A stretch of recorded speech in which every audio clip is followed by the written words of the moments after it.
बावनकुळे साहेबांनी अतिशय सविस्तर उत्तर दिलेले आहे आणि त्यांच्या ताकदीचा मला अंदाज आहे। एक यशस्वी दमदार मुख्यमंत्र्यांचे अतिशय जवळचे आणि त्यांचे अधिकार पण त्यांनी सांगितलेत की पोलिसाला सस्पेंड करायचे अधिकार आहेत, महसूल खात्याच्या तलाठ्यांना अधिकार आहेत। हे अधिकार तुम्हाला का आहेत? कारण ते लोकसेवकेच्या व्याख्येत बसतात, म्हणून तुम्ही करू शकता ना। नॉर्मल माणसाला तुम्ही पोलिसाकडेच द्याल। आमदार वाळू पकडतायत, बरोबर आहे, आमदार देखील लोकसेवेच्या व्याख्येमध्ये बसतो, पण महसूल राज्यमंत्री वाळू पकडतायत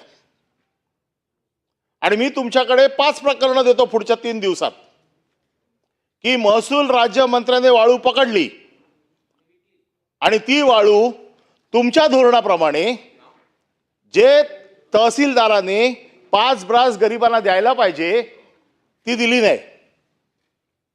आता माझा साधा प्रश्न आहे, जी ताकद, जी हिम्मत एक कणखर महसूल मंत्री म्हणून तुम्ही तलाठ्याच्या बाबतीत वापरताय, तहसीलदारच्या बाबतीत वापरताय, आरटीओच्या बाबतीत वापरताय, ज्या महसूल मंत्र्याने वाळू पकडले त्या ठिकाणचे फोटो, त्या ठिकाणचा एंट्री, जिकडे एंट्री होते ना की बाबा आज महसूल मंत्र्यांनी राज्यमंत्र्यांनी व्हिजिट केली, तिकडचा तुम्हाला अहवाल ती कॉपी देतो।